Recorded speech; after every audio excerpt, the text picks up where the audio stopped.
इस वीडियो में मैं आज आपको क्लास 11th और क्लास 12 के फिजिक्स के एक ऐसे टॉपिक के बारे में बताएंगे जो कि क्लास 11th और क्लास 12 के बुक्स में आपको शायद नहीं मिलेंगे। यह टॉपिक मैथमेटिकल टूल्स या बेसिक मैथमेटिक्स के नाम से जाना जाता है। आप इन बेसिक मैथमेटिक्स के कॉन्सेप्ट्स को समझकर ही क्लास 11th और क्लास 12 के फिजिक्स के सारे कॉन्सेप्ट्स को डेप्थ में और अच्छे से समझ पाएंगे। और जब तक आप इन मैथमेटिक्स के सारे कॉन्सेप्ट्स को नहीं जानेंगे तब तक आपको फिजिक्स के बहुत सारे चैप्टर्स के अंदर बहुत ही कॉन्सेप्ट आपको ऐसे मिलेंगे जिसको आप समझने में आपको कठिनाई महसूस होगी। तो आइए शुरू करते हैं आज का मैथमेटिकल टूल्स का यह प्यारा सा पहला लेक्चर, मैथमेटिकल टूल्स।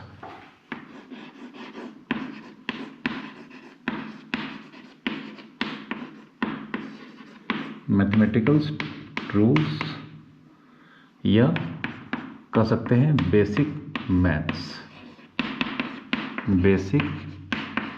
मैथ्स, और ये दोनों ही फॉर फिजिक्स। ठीक है, मैथमेटिकल टूल्स या बेसिक मैथ्स ये दोनों ही चीज़ किसके लिए? फिजिक्स के लिए, जो कि क्लास 11th और क्लास 12 में हम स्टडी करेंगे। यहाँ पर इनके कॉन्सेप्ट्स यूज होंगे।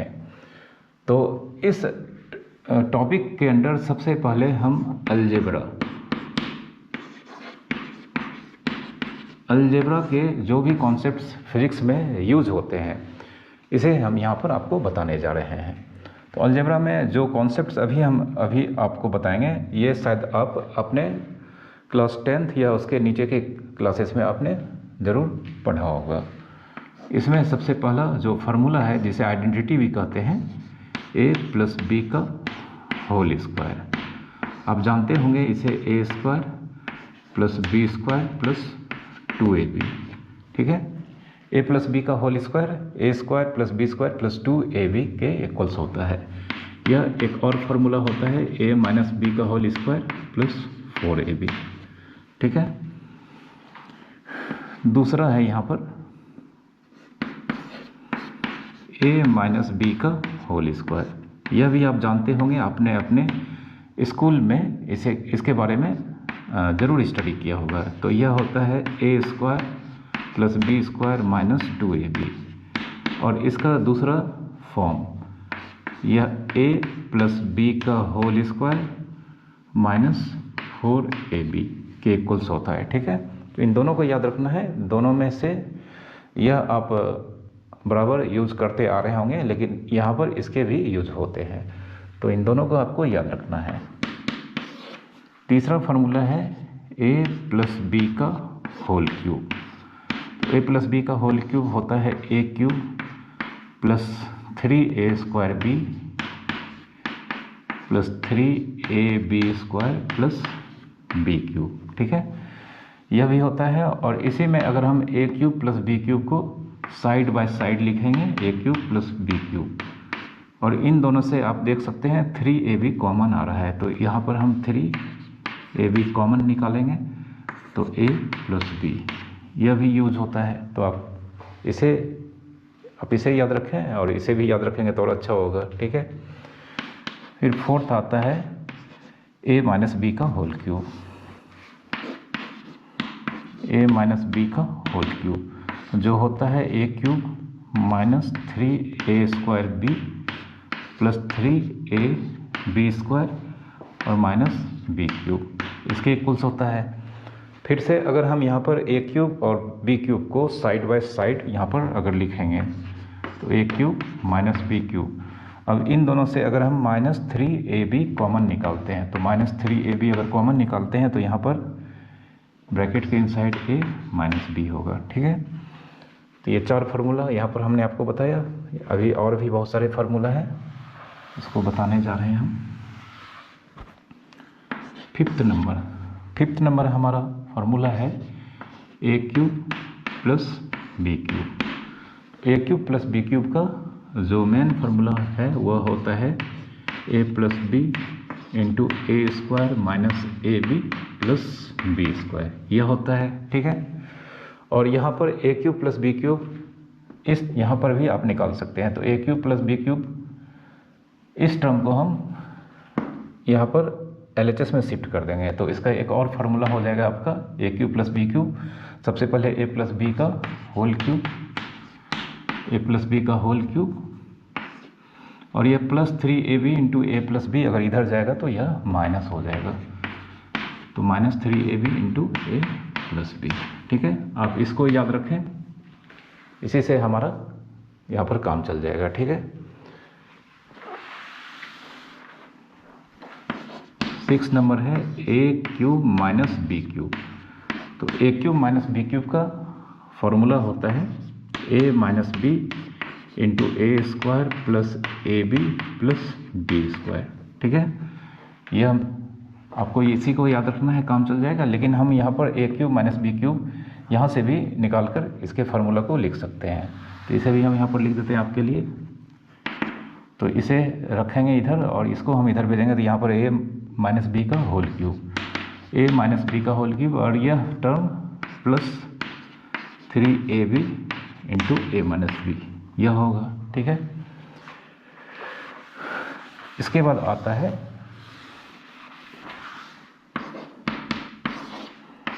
ए प्लस बी प्लस सी की होल स्क्वायर, और इसका फार्मूला होता है A square plus B square plus C square plus 2ab plus 2bc plus 2ca।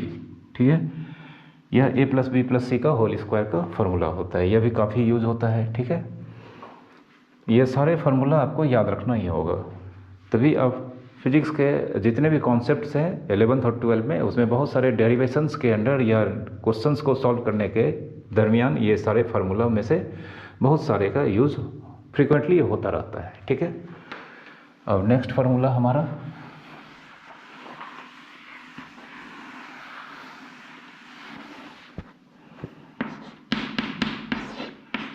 A square minus b square, ये जानते हैं बहुत ही ज़्यादा यूज होता है, A minus B into A plus B. ठीक है, फिर आता है ए प्लस बी का होल स्क्वायर प्लस ए माइनस बी का होल स्क्वायर, तो यह हो जाता है आपका 2a square plus B square. उसके बाद आता है a प्लस बी का होल स्क्वायर माइनस ए माइनस बी का होल स्क्वायर, यह हो जाता है 4 times A B.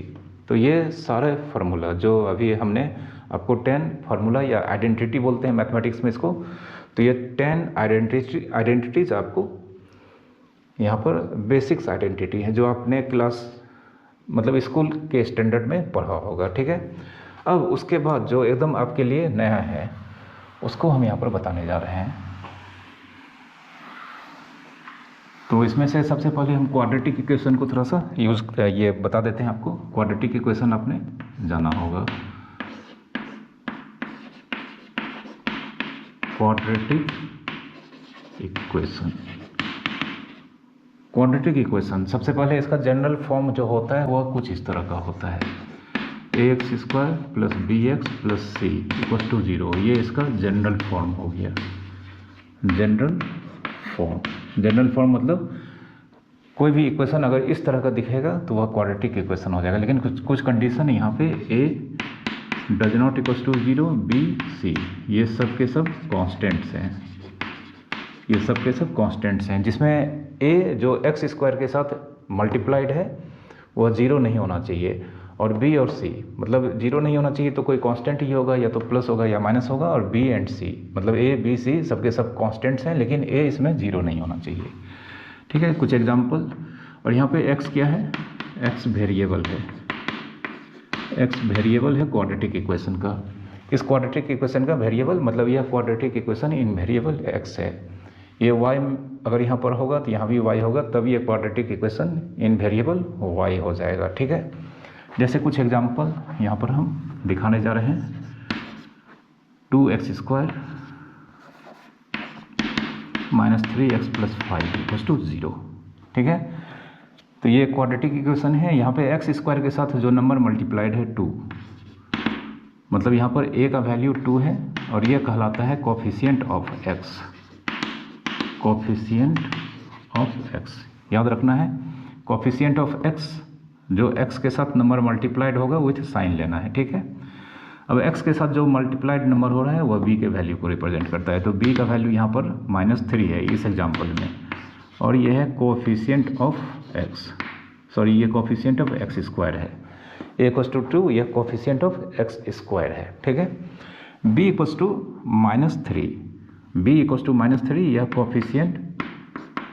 Coefficient of x है। और सी यहाँ पर देखा जाए, यहाँ पे कंपेयर करने पे सी का वैल्यू 5 है।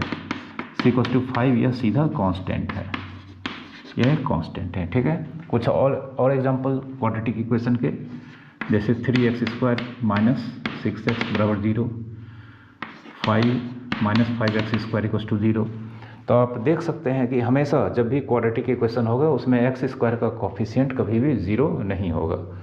x² का कोफिशिएंट अगर 0 होगा तब फिर जानते हैं यह एक क्वाड्रेटिक पॉलिनोमियल को रिप्रेजेंट नहीं करेगा और यह क्वाड्रेटिक इक्वेशन तब इस केस में नहीं हो पाएगा, ठीक है।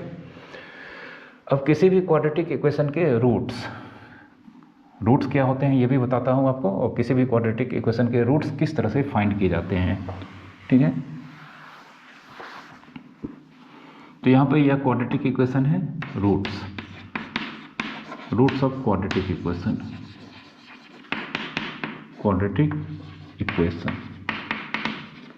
किसी भी क्वाड्रेटिक इक्वेशन का रूट्स जो वेरिएबल है उसका वह वैल्यूज होता है जो उसको इक्वेशन को सेटिस्फाइड करता है। क्वाड्रेटिक इक्वेशन का रूट्स मतलब कह सकते हैं that is values of variable x,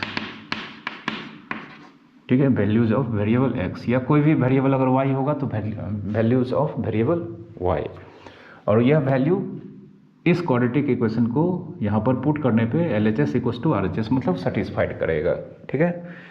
तो क्वाड्रेटिक इक्वेशन का रूट्स अल्फा एंड बीटा, ये वैल्यूज ऑफ एक्स। किसी भी क्वाड्रेटिक इक्वेशन का रूट्स यानी कि वेरिएबल का वैल्यूज, उसे अल्फा एंड बीटा से रिप्रेजेंट किया जाता है। मतलब यहाँ पर जो एक्स के वैल्यूज आएंगे, 2 वैल्यू आएंगे, क्वाड्रेटिक इक्वेशन के हमेशा 2 रूट्स होते हैं, ठीक है।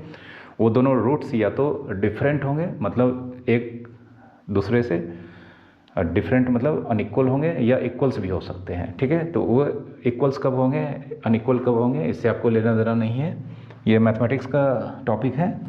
यहाँ पर सिर्फ क्वाड्रेटिक इक्वेशन के रूट्स मतलब वेरिएबल्स के वैल्यू जिसे अल्फा और बीटा से रिप्रेजेंट किया जाता है, ठीक है। अब ये होता क्या है, इसका फार्मूला क्या होता है, तो एक्स वेरिएबल का वैल्यू अगर हमारा क्वाड्रेटिक इक्वेशन ये होगा तो एक्स का फार्मूला होता है -b ± √b² - 4ac/2a, ठीक है। यह क्वाड्रेटिक इक्वेशन के रूट्स का फार्मूला होता है, मतलब एक्स का जो वैल्यू होगा उसका फार्मूला होगा। तो यहाँ पर इसमें से 2 रूट है, इसमें से एक रूट अल्फा का वैल्यू लेंगे, दूसरा रूट ऑटोमेटिकली बीटा का होगा। तो यह अल्फा जो होगा यह -b प्लस माइनस को छोड़ देंगे प्लस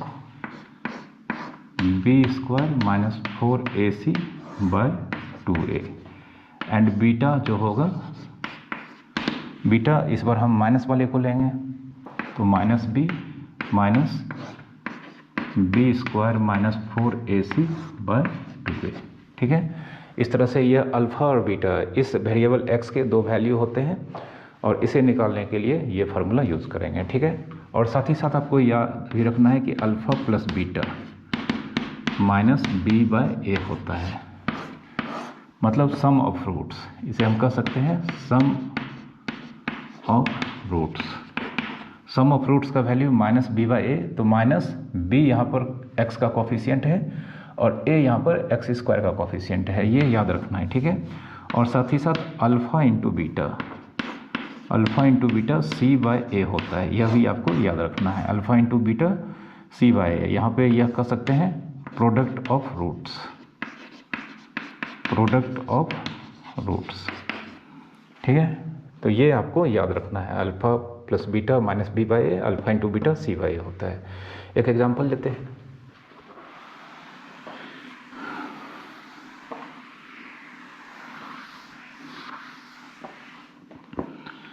जैसे सॉल्व,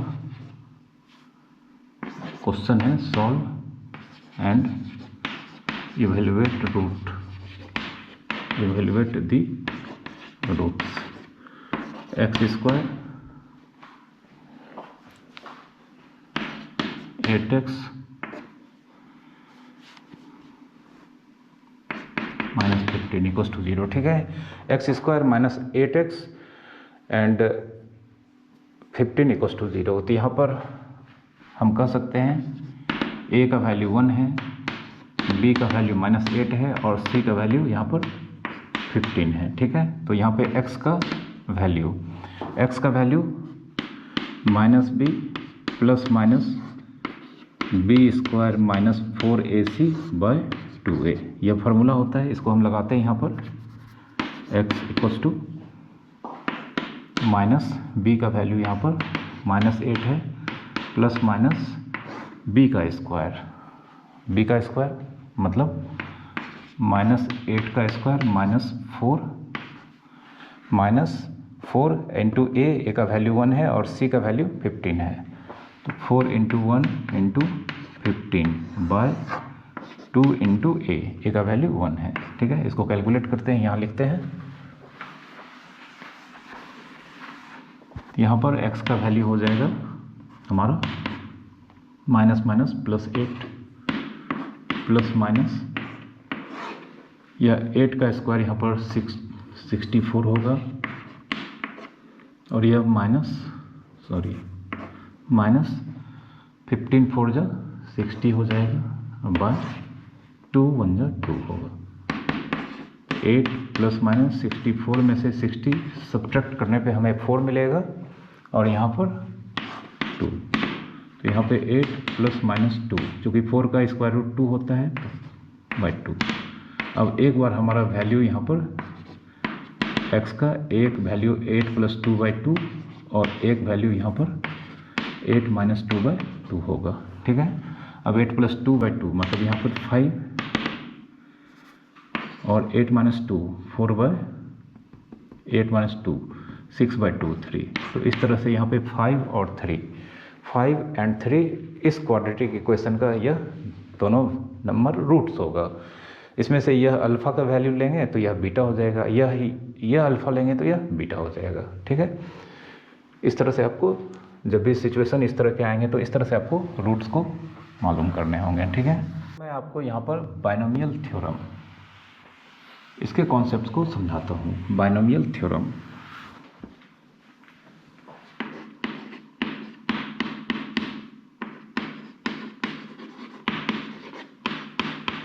बाइनोमियल थ्योरम में अगर हम मान लेते हैं यहाँ पर एक बाइनोमियल x प्लस ए एक बाइनोमियल है। बाइनोमियल जानते होंगे कि कोई भी अलजेब्रिक एक्सप्रेशन जिसमें दो टर्म होता है, जैसे यहाँ पर फर्स्ट टर्म x है और दूसरा टर्म a है और बीच में यहाँ पर साइन प्लस है। ठीक है, x इंटू ए, इसको बाइनोमियल नहीं बोलेंगे। बाइनोमियल होने के लिए दो टर्म के बीच साइन प्लस या माइनस होता है, इनटू अगर हो जाएगा तब वह एक टर्म काउंट होता है। यह एक बाइनोमियल है और यहाँ पर n मान लेते हैं यहाँ पर इंडेक्स को हम एक्सपोनेंट भी बोलते हैं, एक्सपोनेंट ऑफ बाइनोमियल। ठीक है, तो x प्लस a एक बाइनोमियल है और n इस बाइनोमियल का इंडेक्स है। तो यहाँ पर ठीक है, यहाँ पर अगर n एक पॉजिटिव इंटीजर हो, पॉजिटिव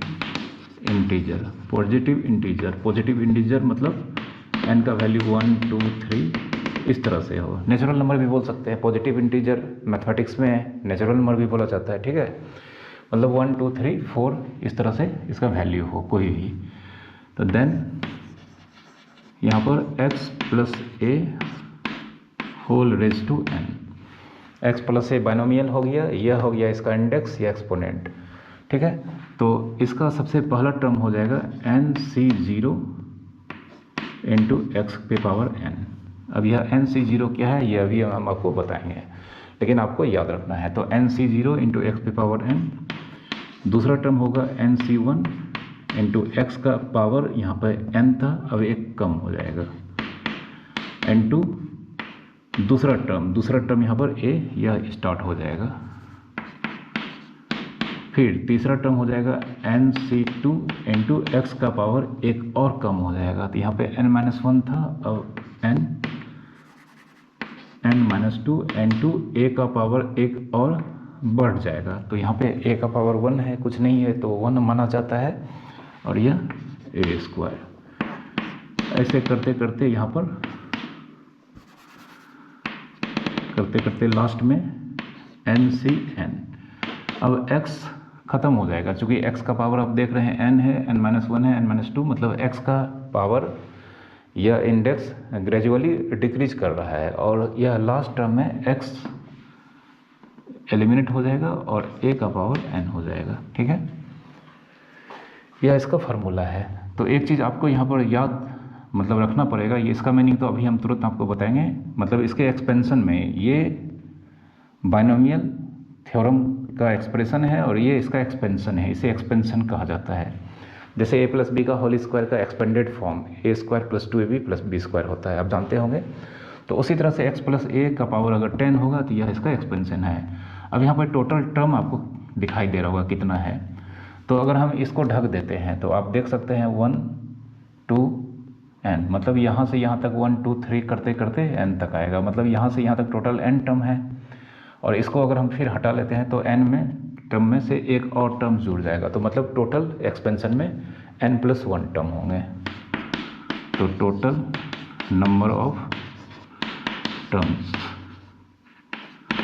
n प्लस 1 होंगे, ठीक है। जितना एक्सपोनेंट है उससे एक अधिक टर्म होगा। लेकिन याद रखना है, ये सिर्फ हम ये जो बता रहे हैं, ये जब पॉजिटिव इंटीजर होगा तब हम ये टोटल नंबर ऑफ टर्म्स बता सकेंगे कि कितना होगा। जैसे अगर यहाँ पर 4 है तो टोटल नंबर एक्सपेंशन में टर्म जो होगा वह 5 होगा, ठीक है। अब यहाँ पर nc0 यह क्या होता है, तो एक फार्मूला होता है यहाँ पर ncr factorial n upon factorial r into factorial n minus r, ठीक है। अब फिर देखिए हमने आपको यह बताया, यहाँ पर एक नया सिंबल आ गया है जिसे फैक्टोरियल कहा जाता है। अब फैक्टोरियल का मीनिंग भी हमें बताना होगा, तो इसको भी हम बता देते हैं। फिर हम इसका एग्जाम्पल, इसके वैल्यू को निकालेंगे, ठीक है। तो NCR यह आपको याद रखना है। NCR इसे पढ़ते हैं, हालांकि इसको पढ़ते हैं दूसरा चीज़, लेकिन हम आपको यहाँ पर NCR ही बोलेंगे, ठीक है। इसे पढ़ते हैं combination of n different things taken at a time, ठीक है। यह मैथमेटिक्स के अंदर आता है। तो हम आपको यहाँ पे NCR equals to factorial n upon factorial r into factorial n minus r, यह याद रखना है। जैसे एक एग्जांपल 5c2 है तो कंपेयर करेंगे तो यहाँ पे n का वैल्यू 5 है, ऊपर में फैक्टोरियल n है तो फैक्टोरियल 5 अपन फैक्टोरियल r का वैल्यू यहाँ पर 2 है तो फैक्टोरियल 2 इंटू फैक्टोरियल 5 माइनस 2 जो कि 3 हो जाएगा। तो हम इसे बाद में 3 लिखेंगे। अब यहाँ पे फैक्टोरियल n का मतलब क्या होता है, n इसको पढ़ते हैं फैक्टोरियल n या n फैक्टोरियल, और फैक्टोरियल n का मतलब होता है 1 into 2 into 3 into up to n। Factorial n का मतलब होता है 1 से लेके n तक के नेचुरल नंबर का प्रोडक्ट, ठीक है। जैसे एग्जांपल 5 फैक्टोरियल, तो कहने का मतलब 1 इंटू 2 इंटू 3 इंटू 4 इंटू 5 जो कि 120 होगा, 120, ठीक है। फैक्टोरियल 5 का वैल्यू अगर 1 मतलब 1 से लेके 5 तक के नंबर्स का नेचुरल नंबर्स का प्रोडक्ट 120, ठीक है। तो उसी तरह से फैक्टोरियल 4 1 इंटू 2 इंटू 3 इंटू 4 यह 24 होगा, ठीक है। तो यहाँ पर अगर हम NC0, एक चीज़ और याद रखना है कि फैक्टोरियल 0 का वैल्यू 1 होता है, फैक्टोरियल 0 का वैल्यू 1 होता है, ठीक है। इसको आपको याद रखना होगा, क्योंकि जानते हैं यहाँ पे हमने फार्मूला बताया है फैक्टोरियल n का कि 1 से स्टार्ट होगा, बट 0 तो 1 से स्टार्ट होगा, n तक पहुँचना है, तो 0 तो आता ही नहीं नेचुरल नंबर में, तो इसलिए हम यहाँ पर फैक्टोरियल 0 का वैल्यू आपको याद रखना है 1 होगा। या मैथमेटिक्स में इसके बारे में बताया जाता है कि कैसे होता है, तो उतना आपको यहाँ पर नहीं जानना है। अब जैसे यहाँ पे NC0 है, NC0 को factorial n upon factorial 0 into factorial n-0, तो फैक्टोरियल n और फैक्टोरियल 0 का वैल्यू 1 होता है, फैक्टोरियल n 1, तो NC0 का वैल्यू 1 हो जाएगा। उसी तरह से NC2, NC1 का वैल्यू यहाँ पर factorial n upon factorial 1 into factorial n-1 होगा, फैक्टोरियल 1 का वैल्यू 1 ही होगा। अब यहाँ पे एक चीज़ देखें, यहाँ पे फैक्टोरियल n है और यहाँ पे फैक्टोरियल n-1 है, इसे कटाते कैसे हैं इसके बारे में हम आपको बताते हैं। जैसे फैक्टोरियल 5 है, फैक्टोरियल n है और यह n-1 मतलब n से एक कम है, तो फैक्टोरियल 5 बाय फैक्टोरियल 4, तो फैक्टोरियल 5 को हम क्या लिख सकते हैं 1 इंटू 2 इंटू 3 इंटू 4 इंटू 5, ठीक है। और फैक्टोरियल 4 को 1 इंटू 2 इंटू 3 इंटू 4, तो इस तरह से अगर हम कटाएंगे तो 1 2 3 4 1 2 3 4 5 होगा। लेकिन हम फैक्टोरियल 5 को 1 इंटू 2 इंटू 3 इंटू 4, इस पूरे यहाँ से यहाँ तक के प्रोडक्ट को फैक्टोरियल 4 लिख सकते हैं, क्योंकि 1 इंटू 2 इंटू 3 इंटू 4 फैक्टोरियल 4 को रिप्रेजेंट करता है, 1 इंटू 2 इंटू 3 इंटू 4 यह फैक्टोरियल 4 को रिप्रेजेंट करता है।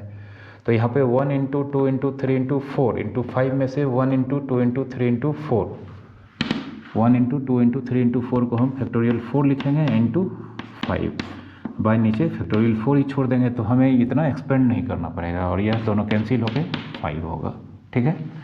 जैसे फैक्टोरियल 6 अपन फैक्टोरियल 3, तो फैक्टोरियल 6 में 1 इंटू 2 इंटू 3 से लेकर 6 तक का प्रोडक्ट होगा, तो 1 इंटू 2 इंटू 3 को हम फैक्टोरियल 3 लिखेंगे, उसके बाद आगे का 4 इंटू 5 इंटू 6 यहाँ पर लिखेंगे और फैक्टोरियल 3 यह कट जाएगा, और 5 4 या 20 इंटू 6 120 इसका आंसर होगा, ठीक है।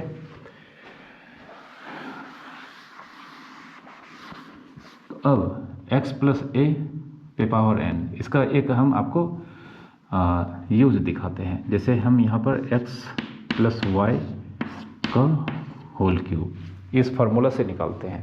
अब चूंकि यहाँ पर इंडेक्स 3 है, इंडेक्स अगर n होता है और n नेचुरल नंबर है तो टोटल नंबर ऑफ टर्म्स यहाँ पर n प्लस 1 एक अधिक होगा, तो यहाँ पे total number of terms x plus y का होल क्यूब के एक्सपेंशन में 4 होगा।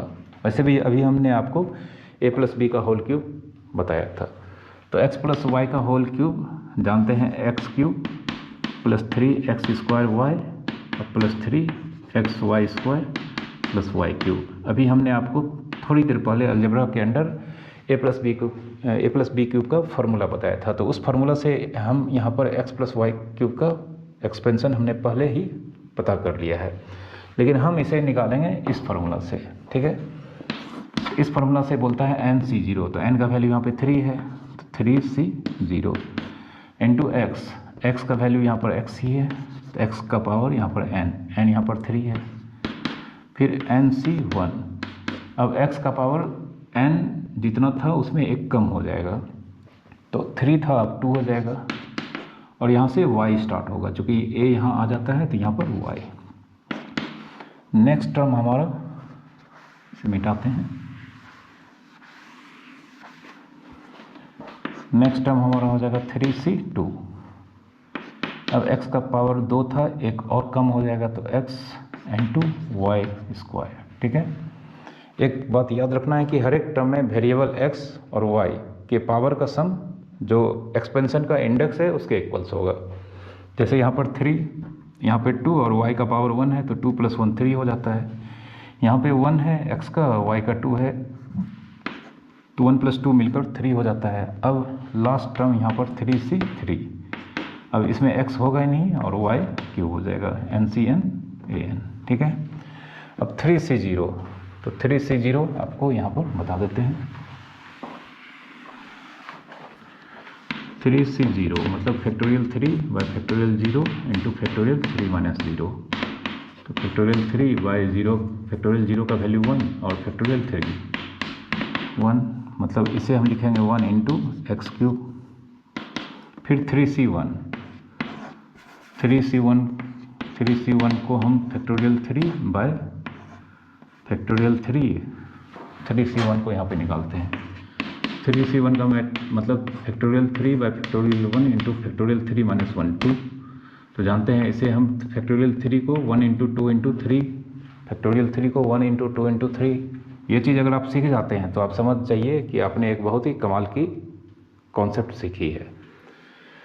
बहुत कम लोग इसे सीख पाते हैं, तो इसके लिए आपको एकदम ध्यान से लेक्चर को देखना होगा और सारे स्टेप्स को आप समझेंगे। हो सकता है कि आपको लेक्चर्स को एक से अधिक बार देखना पड़े, ठीक है। तो फैक्टोरियल 3 का मतलब 1 इंटू 2 इंटू 3 और 1 इंटू 2 को हम लिखेंगे फैक्टोरियल 2 इंटू 3 बाय फैक्टोरियल 2, 3 हो जाएगा, ठीक है। तो यहाँ पर हम लिखेंगे 3C1 को 3 एक्स स्क्वायर वाई, 3C2 का भी 3C2 का आप इसी तरह से निकालेंगे तो factorial 3 by factorial 2 into factorial 3 minus 2 1। तो यह और यह आप देख सकते हैं सेम होगा, तो इसका भी आंसर 3 ही होगा। तो 3xy स्क्वायर और 3C3 हम यहाँ निकाल देते हैं 3C3। तो फैक्टोरियल 3 बाई फैक्टोरियल 3 या फैक्टोरियल 3 माइनस 3, या तो 0 ही हो जाएगा तो यह कट जाएगा तो 1 होगा, 1 इंटू वाई क्यूब। देख सकते हैं x cube 1 into x cube यह टर्म आ गया है। 3x square y 3x square y 3xy square 3xy square और वाई क्यूब, ठीक है।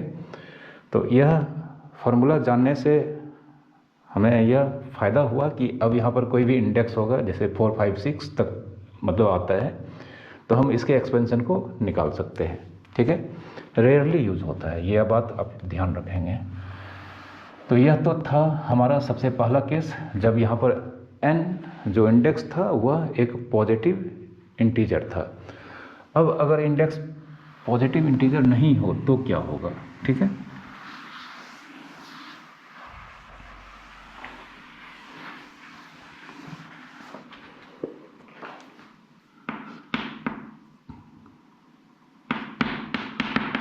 If n is any number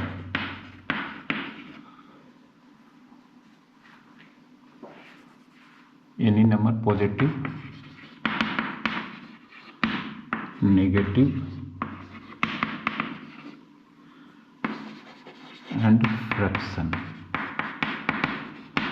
इस बार इंडेक्स कोई भी नंबर हो सकता है लेकिन पॉजिटिव होना चाहिए, नेगेटिव होना चाहिए और फ्रैक्शन होना चाहिए, 0 नहीं होना चाहिए, ठीक है। एंड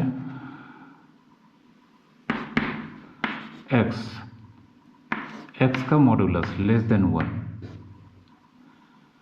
यहाँ पर जो x है उसका मॉडुलस लेस देन 1 और यह तभी होता है, x का मॉडुलस तभी 1 से छोटा होगा जब 1 से x का वैल्यू बड़ा होगा और 1 से बड़ा होगा और 1 से छोटा होगा। मॉड आपको बता देंगे मॉड के बारे में, मतलब आप लेक्चर्स को देखते रहें मैथमेटिकल टूल्स को, आपको मॉडुलस के कॉन्सेप्ट्स आगे मिलेंगे, ठीक है। तो मॉडुलस ऑफ x, मॉडुलस ऐसे हम आपको बता देते हैं कि mod x equals to x होता है जब x पॉजिटिव होता है और mod x equals to minus x होता है जब x नेगेटिव होता है और मॉड x इक्वल्स टू 0 होता है जब x 0 होता है। जैसे 3, तो यहाँ पे मॉड के अंदर जो नंबर यहाँ पर x है, x का वैल्यू 3 है, ये पॉजिटिव है तो आंसर x 3 हो जाएगा। और अगर -3 है मॉड के अंदर, अगर x है और यह x लेस देन 0 मतलब नेगेटिव है तो हम इस x के वैल्यू को लिखेंगे और आगे माइनस लगाएंगे, यह 3 + 3। तो आपको याद रखना है कि किसी भी नंबर का मॉडुलस हमेशा पॉजिटिव होता है, नेगेटिव कभी नहीं होगा। 3 का मॉडुलस 3 होगा, -3 का भी 3 होगा और 0 का हमेशा 0 होगा, ठीक है। तो अगर n कोई भी नंबर हो, पॉजिटिव नेगेटिव होना चाहिए और फ्रैक्शन भी हो सकता है, तो देन 1 + x की पावर n, यहाँ पर यह x + a होल का पावर n नहीं बल्कि 1 + x पे पावर n, ये याद रखना है। हम इस पे भी आएंगे, ठीक है।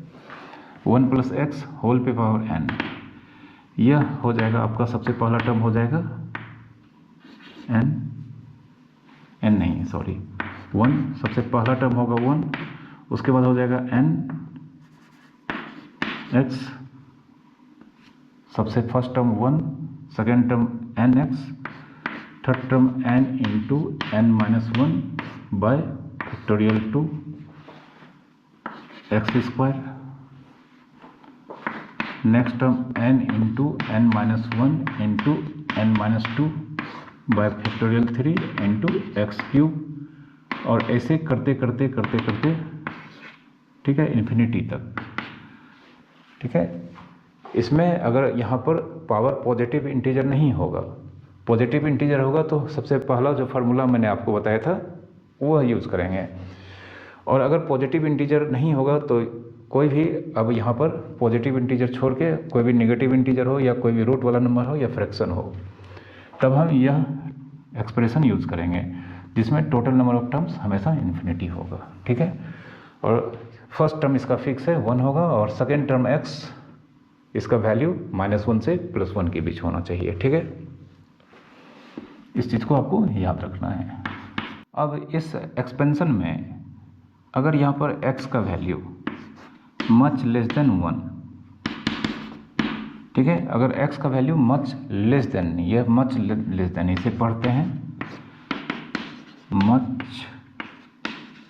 मच लेस, ठीक है, बहुत बहुत छोटा, मतलब यहाँ पर x का वैल्यू 1 से बहुत ही छोटा हो, बहुत ज़्यादा छोटा हो। जैसे x का वैल्यू मान लेते हैं 0.0001 या 0.00001, इस तरह का कोई वैल्यू हो तो जानते हैं यह नंबर 1 से बहुत छोटा है, 1 के रिलेटिवली बहुत ही ज़्यादा छोटा है, ठीक है।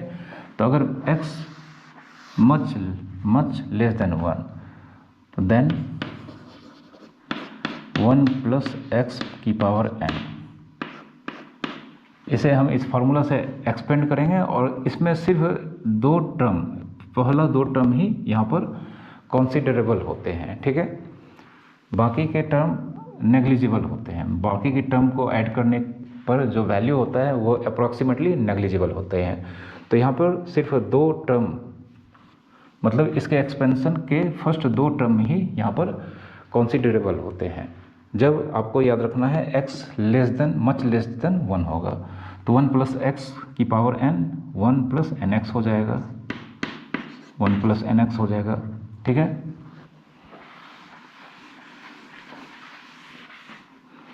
और अगर 1 + x⁻n रहा तो यह 1 - nx हो जाएगा, ठीक है। लेकिन याद रखना है आपको x मच लेस देन 1 होना चाहिए। तब इस केस में 1 + x⁴n फर्स्ट 2 टर्म को ही हम यहाँ पर कंसीडर करेंगे, ठीक है। तो 1 + nx हो जाएगा। उसी तरह से 1 - x⁴n, जब हम इसे एक्सपेंड करेंगे तो पहला 2 टर्म ही कंसीडर करेंगे, तो मतलब इसे हम बाकी टर्म को यहाँ पर एलिमिनेट करके छोड़कर 1 - nx लिखेंगे, और 1 + x⁻n यह भी 1 - nx होगा, एंड 1 - x⁻n यह 1 + nx होगा, ठीक है। ये याद रखना है, यह कई बार आपको फिजिक्स के कॉन्सेप्ट में यूज होंगे, ठीक है। तो हमारे पास एक क्वेश्चन है, द वैल्यू ऑफ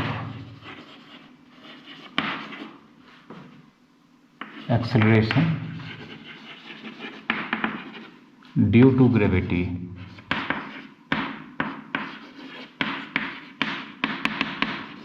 ग्रेविटी जिसको रिप्रेजेंट किया गया है g' at a height h from the surface of earth,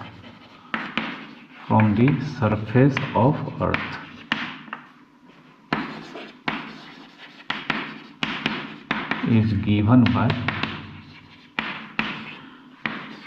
g' equals to g into r² upon r + h का होल स्क्वायर। r क्या है? रेडियस ऑफ अर्थ, जी है acceleration due to gravity near earth surface.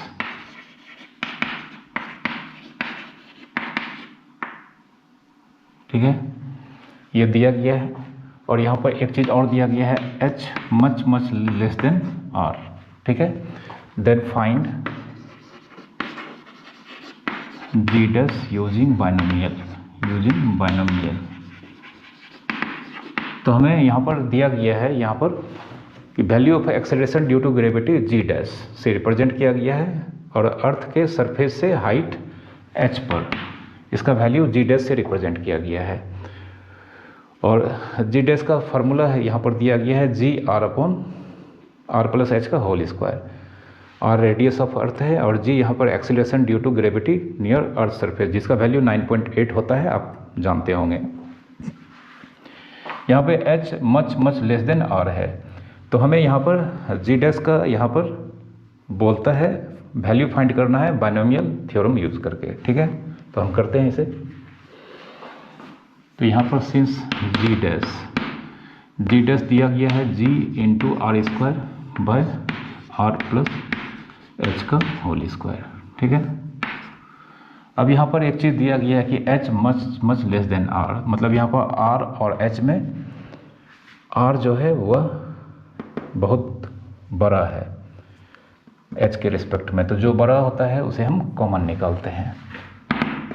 तो common निकालने का काम करते हैं। यहाँ पर एक ब्रैकेट लेंगे, ब्रैकेट के अंदर हम r कॉमन निकालेंगे।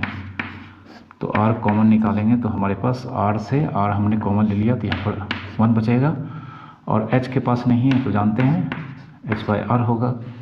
तभी तो ये r को अंदर भेजेंगे तो r इंटू 1 r और r into h by r मिलकर h हो जाएगा, और ये सब का होल स्क्वायर।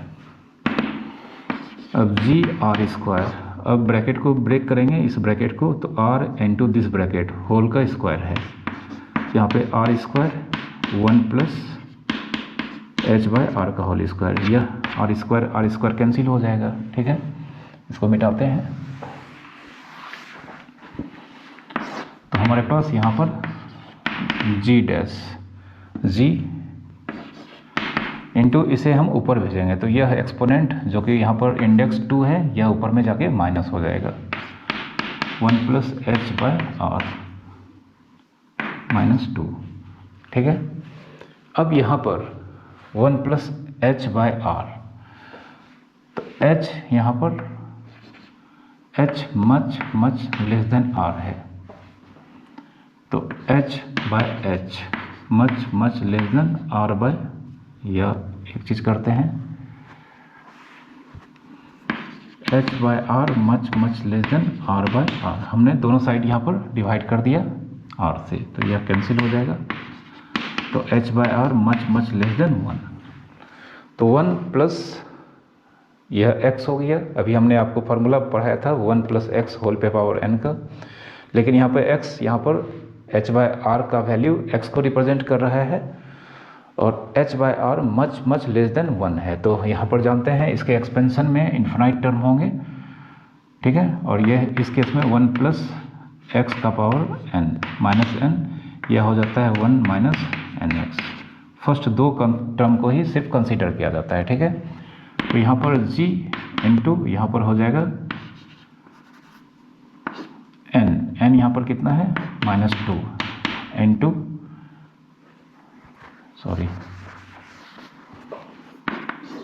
फर्स्ट टर्म 1 अब प्लस n यहाँ पे -2 into x h by r।